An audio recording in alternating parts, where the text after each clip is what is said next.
Kalau Bapak melihatnya 80 tahun Indonesia merdeka ini gimana? Di Jawa pun yang katanya banyak orang bilang daerah yang sudah terlayani semua pelayanan publik oleh negara, sesungguhnya di beberapa titik yang ada di Pulau Jawa itu pun sesungguhnya masih masuk kategori marginal. Ketika pada tahap perencanaan, seringkali akses itu hanya didapat oleh lembaga-lembaga, oleh masyarakat yang mudah dijangkau. Berarti yang agak susah dijangkau ini yang itu seringkali kalau belum menjadi sebuah berita, menjadi isu, menjadi viral, itu biasanya dibiarkan. Setelah jadi isu kemudian berbondong-bondong, beramai-ramai, mereka mendatangi, kemudian memberikan bantuan.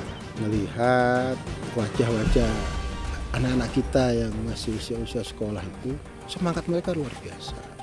Tapi kemudian ketika saya masuk ke sekolahnya, sarana prasarana sekolahnya sangat tidak mendukung mereka bisa menjadi orang hebat.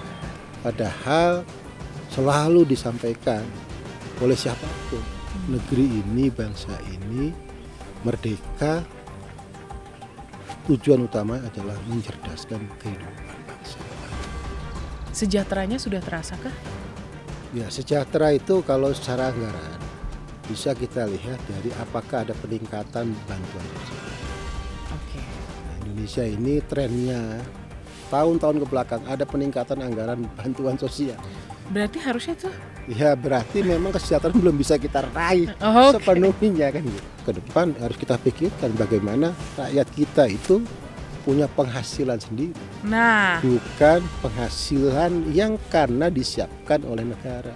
Jadi bagaimana kemudian program-program itu diarahkan masyarakat punya kemampuan meningkatkan motivasinya, terus kemudian terprovokasi, menjadi bergeser dari orang tidak mampu menjadi orang. 80 tahun Indonesia merdeka ini diwarnai dengan kita harus ngomong jujur ya, ada keraguan di masyarakat gitu. Keraguan itu harus dilakukan dengan terobosan-terobosan program yang berdimensi jangka pendek. Bagaimana Bapak melihat rasa nasionalisme cinta tanah air mereka? Jadi nasionalisme di Indonesia itu kan sesungguhnya hanya kita lihat ketika ada event sepak bola. Wah. Harusnya 17 Agustus itu lebih euforia karena itu hari kemerdekaan Republik Indonesia. Seharusnya bersatu, berdaulat, rakyat sejahtera, Indonesia maju itu menjadi mimpi bersama seluruh anak bangsa.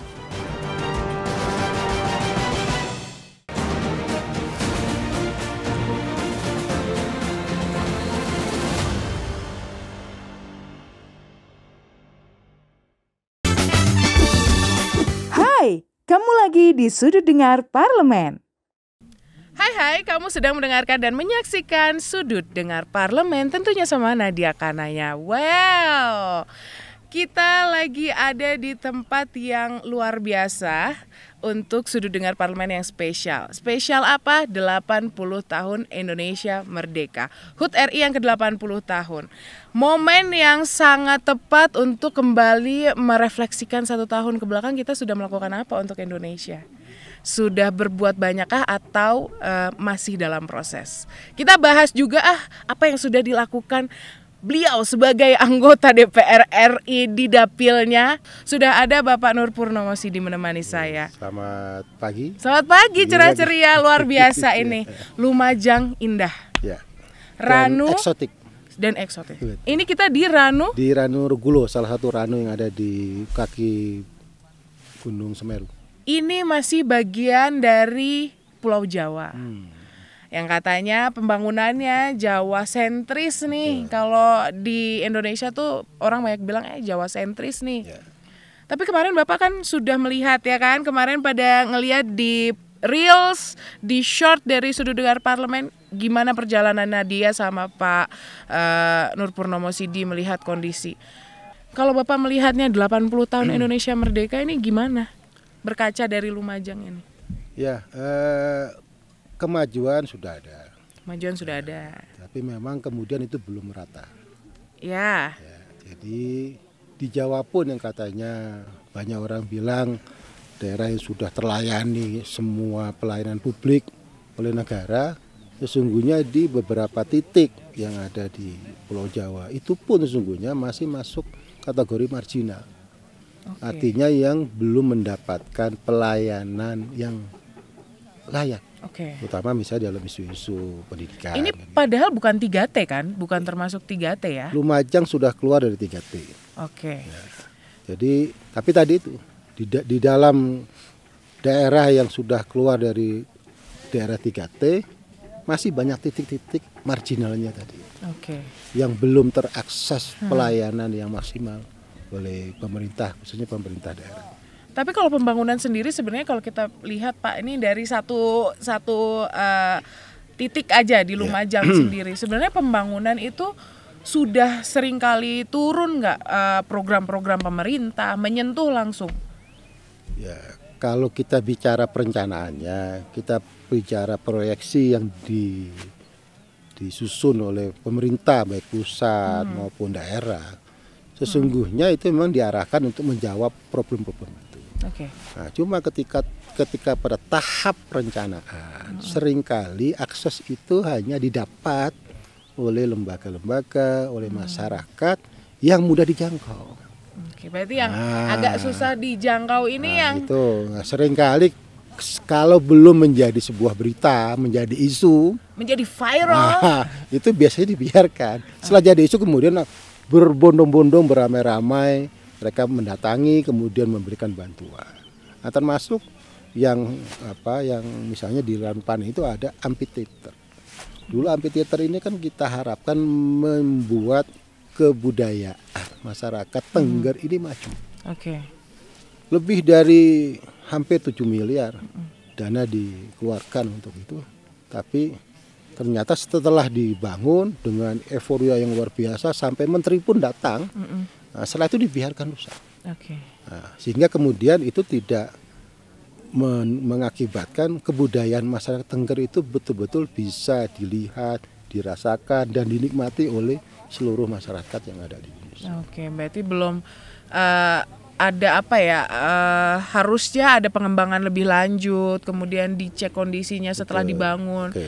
Continuity-nya harusnya terjaga, tapi ini menjadi pembiaran. Termasuk kemarin misalnya ada keluhan dari salah satu korwil pendidikan dan kebudayaan di daerah Senduro. Ini kan Ranupane termasuk kecamatan Senduro.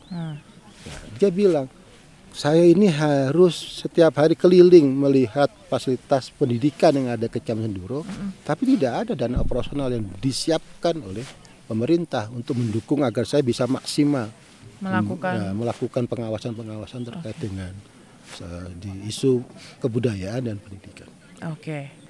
Bapak udah nyentil soal pendidikan nih. Udah berapa tahun di Komisi 10? Ya 6 tahun ya. 6 tahun. Periode lalu terus berlanjut di periode ini.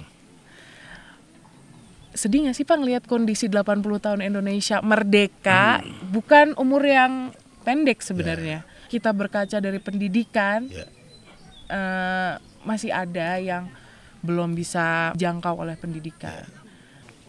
Gimana Bapak melihatnya? Ya, jadi tidak hanya sedih Pak Nadia. Jadi sesek di hati itu sesek. Melihat wajah-wajah anak-anak kita yang masih usia-usia sekolah itu, semangat mereka luar biasa. Tapi kemudian ketika saya masuk ke sekolahnya, sarana prasarana sekolahnya sangat tidak mendukung mereka bisa menjadi orang hebat.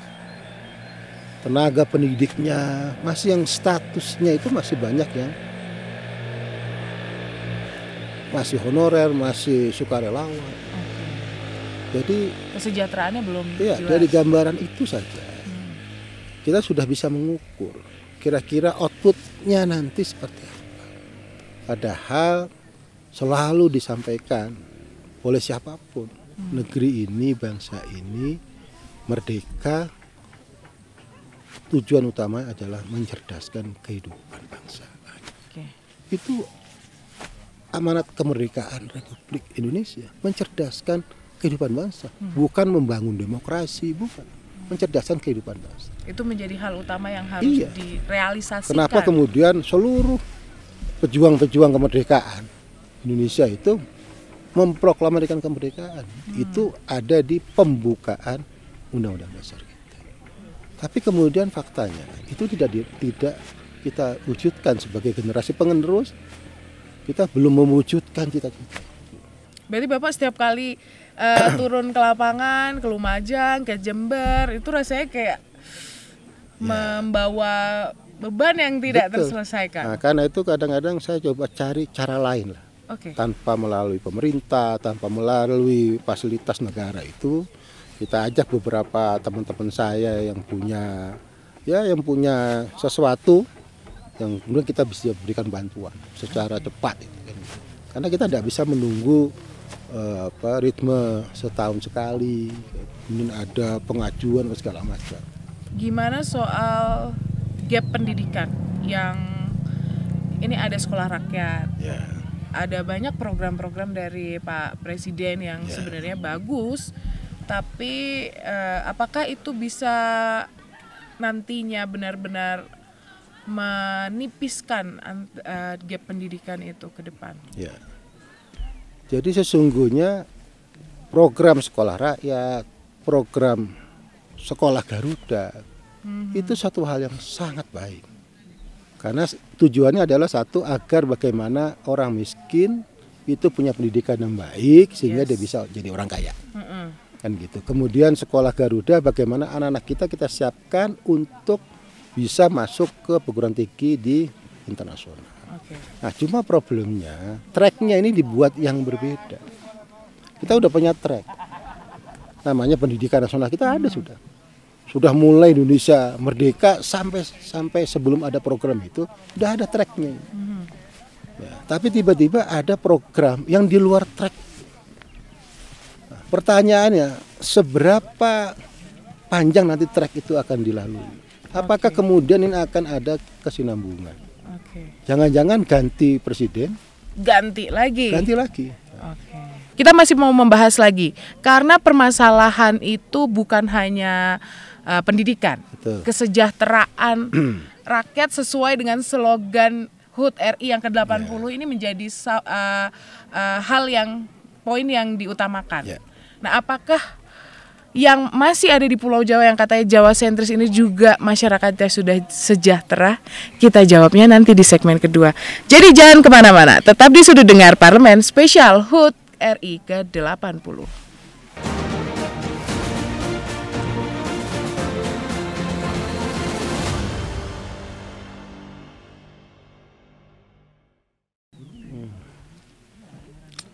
Enak banget.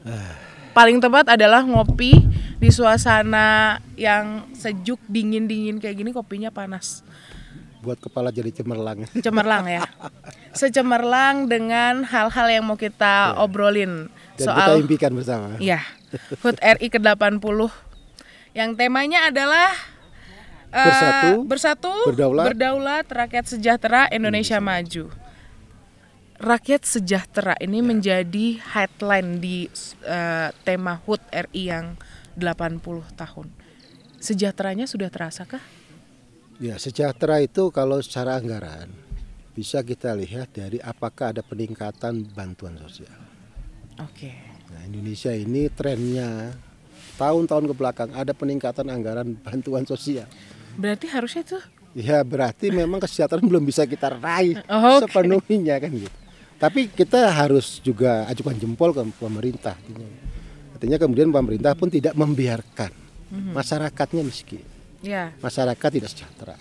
Karena itu kemudian dengan segala cara dikumpulkanlah beberapa anggaran dari program-program lain, dikumpulkan menjadi yang kita sebut dengan anggaran bantuan sosial. Yang bentuknya sekarang macam-macam. Ya, mulai dari pendidikan, mulai dari ketenagakerjaan, mulai dari kesehatan, mulai dari pangan, segala macam itu menjadi sesuatu yang hampir setiap tahun ada peningkatan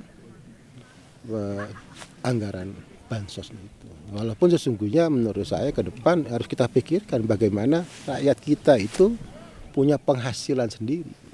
Bukan penghasilan yang karena disiapkan oleh negara dan diberikan setiap waktu tertentu, apakah setiap bulan atau setiap 3 bulan atau setiap 1 semester. Artinya kalau bisa saya singkat, berarti belum mencapai titik kesejahteraan. Terus Oke, nggak apa-apa, itu adalah karena memang ini lokasi camp ya. Jadi semua natural sound-nya ada. Jadi kalau kita mau bilang sejahteranya ini di tagline ini di momen HUT RI yang ke-80 ini, apakah kesejahteraan yang akan terus diperjuangkan atau Menurut saya semangatnya. semangatnya? Semangat untuk keluar dari orang tidak mampu menjadi mampu. Artinya pemerintah sudah punya program-program yang Artinya pemerintah punya program, tapi fokus utamanya adalah masyarakatnya. Oke.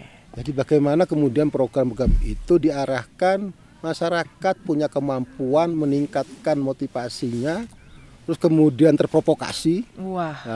menjadi bergeser dari orang tidak mampu menjadi orang mampu. Oke. Nah, sekarang kan tidak, sekarang ini pasif nih. Pemerintah memberikan terus, berikan. Memang itu kewajiban negara, pemerintah. Itu tidak salah, tapi tidak tepat. Kalau seandainya boleh melakukan perubahan, membuat program yang menuju secara actionnya nih kayaknya real gitu, Ya. untuk menuju ke sejahtera, Ya, khususnya di dapil Bapak sendiri deh. oke. Apa yang mau Bapak lakukan? ya menurut saya satu ya pemerintah dan masyarakat menurut saya harus menyepakati beberapa sektor ya, yang memang menjadi poin Unggulan. di daerah masing-masing. Itu yang harus Iya dong. jadi pegangan Iya. ya. Kalau misalnya masyarakatnya banyak petani, jangan kemudian kita bangun industri. Kalau ada investasi, ada industri yang tidak sama sekali mencerminkan potensi ekonomi yang ada di masyarakat, contohnya di Lumajang misalnya. Akhirnya kan masyarakat hanya menjadi buruh di situ. Dia tidak menjadi owner. Oke. Nah, kita kan berharap dia menjadi owner dari bisnis besar nanti ini. Walaupun mungkin dia skalanya di skala 1, ada di skala 2, ada di skala, tapi kemudian ini betul-betul berkaitan dengan potensi ekonomi yang ada di masyarakat. Kemarin di media banyak sekali Pak yang menyampaikan berbagai kritikan, ya kan? Ya. 80 tahun Indonesia merdeka ini diwarnai dengan ya kita harus ngomong jujur ya, ada keraguan di masyarakat gitu. Kayak gimana nih kondisi negara kita, berbagai keputusan yang cukup kontroversial lah. Ini menjadi ketakutan dan keraguan di masyarakat. Kalau Bapak melihatnya seperti apa kita harus menyikapi keraguan masyarakat ini? Ya, satu, keraguan itu harus dijawab dengan program jangka pendek. Jalan pendek. Program jangka pendek. Oh, jangka pendek. Oke. Iya, itu harus ada.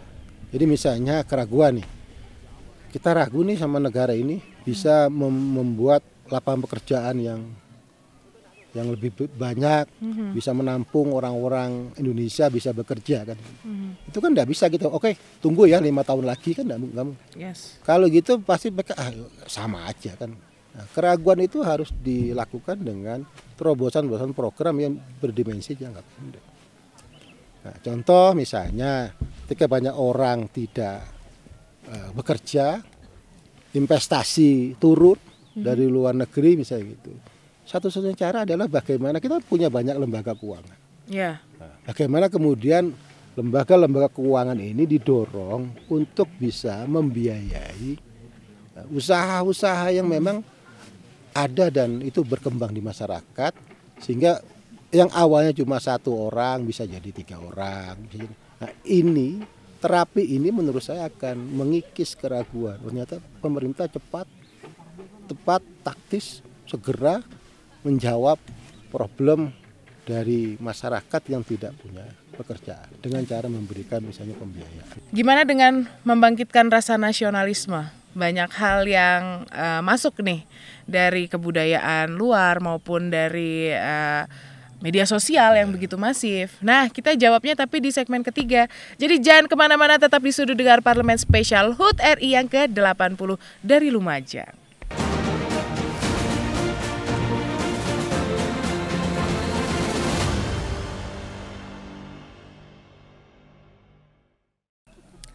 Masih di Sudut Dengar Parlemen, masih sama Nadia Kanaya dan Pak Nur Purnomo Sidi, masih di spesial HUT RI yang ke-80 tahun. Ngomongin HUT RI yang ke-80 ini slogannya luar biasa. Ya. Kita tahu Pak, kita punya bonus demografi. Ya.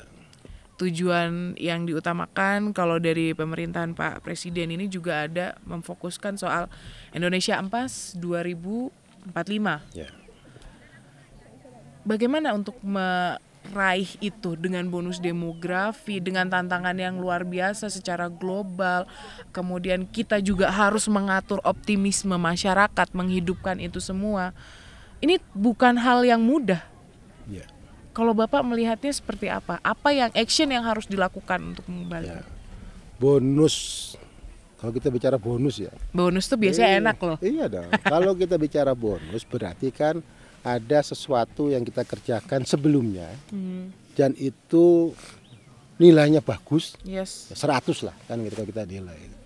Nah kemudian karena itu maka kemudian kita dapat bonus. Pertanyaannya kalau kemudian itu disandingkan dengan bonus demografi tentang jumlah usia produktif. Pertanyaannya bagaimana kemudian usia produktif ini kita siapkan? Apakah SDM yang kita bilang bonus demografi itu sebelumnya kita siapkan dengan benar, dengan tepat, sesuai dengan tantangannya saat ini dan 10 tahun yang akan datang. Oke. Itu dulu. Nah, kalau itu betul-betul kita siapkan SDM itu sama sesuai dengan tantangannya, itu bonus. Nah, tapi kalau tidak, bukan bonus namanya. Itu namanya beban. Oke. Nah, kan gitu. Semoga ini menjadi bonus yang benar-benar bonus ya. Karena itu kita harus jujur. Apakah kemudian sudah benar kita menyiapkan SDM kita, masyarakat kita ini yang akan nanti jadi bonus demografi itu? Kalau memang sudah benar, berarti memang Indonesia akan dapat emas tahun 2045. Nah, tapi kalau Tidak tepat. Dari indikator-indikator yang ada, tingkat pembangunan sumber daya manusia kita pun peningkatannya dari tahun ke tahun tidak terlalu signifikan. Oke. Ya, angka partisipasi sekolah, terutama kuliah, 33%. Lama sekolah kita paling maksimal lulus SMP. Harus ada persiapan yang matang Benar. sedari dini ya. Karena kan kemudian moto terakhir itu adalah Indonesia maju. Kalau ini enggak betul-betul kita pastikan ini siap tinggal landas, dalam bahasa-bahasa yang dulu pernah kita sering dengar zaman dulu itu, ya tadi kita akan menjadi beban, pengangguran akan bertambah, orang miskin akan bertambah. Jadi jauh dari maju. Jauh dari kita mendapatkan medali emas. Oke. Ini adalah momen yang terbaik. Menurut saya. Yes. Termasuk ngomongin soal nasionalisme. Ya. Kemarin sempat bareng sama Bapak juga kalau tim Bapak itu terdiri dari anak-anak muda. Ya. Bagaimana Bapak melihat rasa nasionalisme cinta tanah air mereka? Ya. Jadi nasionalisme di Indonesia itu kan sesungguhnya hanya kita lihat ketika ada event sepak bola. Wah. Sudah itu. Ini anak-anak orang yang bola nggak pernah pakai baju merah putih pakai baju merah putih. Orang yang nggak pernah bawa bendera merah putih bawa bendera. Itu kita hanya semangat nasionalisme itu hanya kita lihat ketika ada sepak bola. Okay. Saya nggak yakin ketika pelaksanaan 17 Agustus itu kemudian euforianya itu mengalahkan euforia ketika sepak bola. Harusnya dibalik. Harusnya 17 Agustus itu lebih euforia karena itu hari kemerdekaan Republik Indonesia. Okay. Jadi kembali ke pertanyaan tadi, memang negara harus mencoba untuk mencari cara lain untuk membangkitkan kebanggaan anak-anak muda sekarang menjadi warga negara Republik Indonesia. Yes. Jadi bangganya ini menurut saya harus dikonstruksi gitu. Apa sih sesungguhnya poin yang itu membuat Indonesia bangga? Salah satunya adalah tadi itu. Ternyata Indonesia harus menang kan gitu. Okay. Nah, menang itu kan bisa di olahraga, bisa di ilmu, di teknologi, di apapun. Nah, harusnya definisi menang ini itu dikonstruksi menjadi sesuatu yang merata banyak gitu kan. Sehingga menjadi pilihan, wah ternyata Indonesia ini pemenang. Oke. Berarti itu yang harus kita jaga apinya supaya terus dan menjadi. sesungguhnya kan ruhnya sama. Dulu kita juga memenangkan peperangan Sampai akhirnya menuju ke kemerdekaan. Yes. Nah, menangnya harus digeser, bukan lagi menang tentang perang itu. Bicara optimisme dengan slogan yang luar biasa, bersatu, berdaulat, masyarakat sejahtera, Indonesia maju. Bapak melihatnya optimismenya Indonesia untuk menuju ke sana seperti apa? Ya, bersatu. Insya Allah kita sudah mulai bersatu lah. Berdaulat. Ya, Indonesia masih utuh, tidak terpecah-pecah. Rakyat sejahtera. Ya, kita sudah melihat banyak orang yang kemudian tidak seperti kalau kita bandingkan dengan negara-negara miskin di luar Indonesia, kita masih lebih baik lah. Kemudian Indonesia maju. Okay. Ya, kita ada banyak terkait dengan kemajuan-kemajuan yang kita raih. Baik di tingkat nasional, regional maupun internasional. Okay. Nah, seharusnya bersatu, berdaulat, rakyat sejahtera, Indonesia maju itu menjadi mimpi bersama seluruh anak bangsa. Wow. 1 menit terakhir untuk 80 tahun Indonesia dari seorang Nur Purnomo Sidi. Ya. Untuk 80 tahun Indonesia Merdeka yang akan kita peringati tanggal 17 Agustus 2025, mari kita cintai negeri ini dengan cara kita masing-masing. Niatkan bahwa cara itu adalah cara terbaik untuk menjadikan Indonesia sebagai negara yang bersatu, berdaulat, rakyatnya sejahtera, dan Indonesianya lebih maju dibanding dengan negara-negara lain. Terima kasih Bapak Nur Purnomo Sidi, terima kasih juga buat Lumajang yang indah, yang segar, yang mempesona, yang luar biasa menyejukkan ya. Yang pasti di HUT RI yang ke-80 tahun ini kita harus melakukan hal sekecil apapun yang baik, terbaik dari diri kita untuk Indonesia, karena itu pasti akan bisa merubah kondisi Indonesia jauh lebih baik ke depan. Sekali lagi, selamat ulang tahun Republikku, negaraku, NKRI, terus jaga kesulitan kita. Terima kasih Bapak, terima kasih buat semuanya. Indonesia merdeka, dari Lumajang, bye. Sudut Dengar Parlemen, terus saksikan episode selanjutnya, bye. Wow, terima kasih Bapak, luar biasa.